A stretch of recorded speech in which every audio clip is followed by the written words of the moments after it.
Brilliance Audio presents Blood Bond 5 by Helen Hardt, performed by John Lane and Lauren Rowe.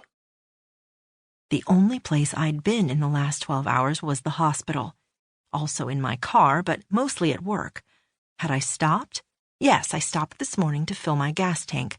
I'd forgotten because when I got home, Dante had been waiting for me, and he commanded me to undress. Then I hadn't been able to think about anything else once he'd said those words. "Erin?" Dante rose and sat beside me. "You said someone fed on me within the last 12 hours. "Yes." He clenched his hands into fists, his eyes flaming. "And I will find out who and put an end to it. Trust me on that." I did trust him, but we hadn't had any luck questioning Abe Lincoln or the others at Claiborne Bridge. We hadn't gone to the quarter at night, as he'd first suggested. "Where did you go in the last 12 hours? Retrace your steps." "I went to work. I was in my car, then at the hospital.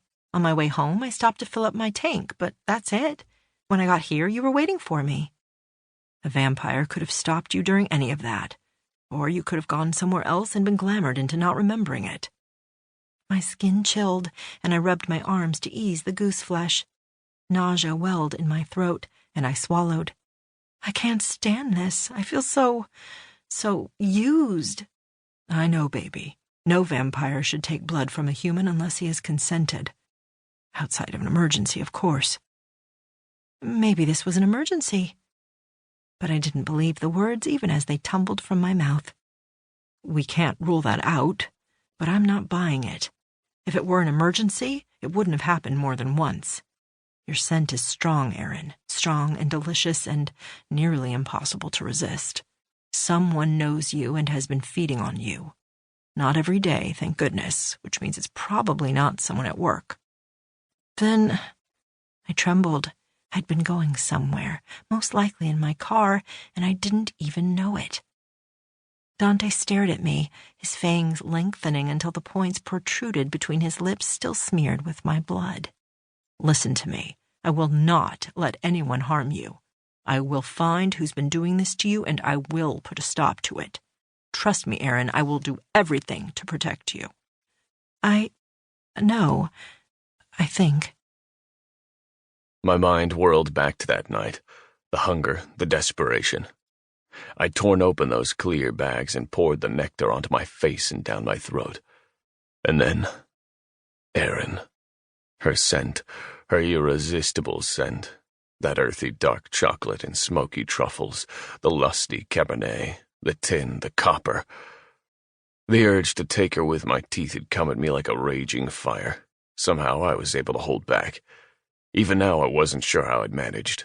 If I'd had a taste of her then, when I was so hungry and desperate, I might have drained her. Thank God for the bagged blood. Thank God. "Why were you so desperate, Dante? River said you had been gone a long time, and he was so surprised to see you. Where were you?" Images hurtled toward me. Her, the human goons who smelled like garbage and vomit, her sharp fangs sinking into me, the knife held over my penis, my foot, then me sinking my teeth into her flesh, her blood thick like tar, acidic as it clawed its way into my body. All of it. Humiliation. And still much I couldn't remember, didn't want to remember. Then, Erin. Sweet, beautiful Erin, who'd been tangled within my web through no fault of her own. She hadn't asked for a blood bond, and neither had I. Yet I felt compelled to be honest with her, so compelled that I wondered if the blood bond required it. Not yet.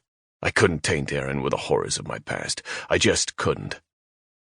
"I'll tell you about it," I said, "but not right now." "Why not? We've shared everything. Everything, Dante." Sweetness and innocence laced her words, but they reeked of falseness. We hadn't shared everything. I'd been deliberately keeping things from her, things I wasn't ready to talk about, things she wasn't ready to hear.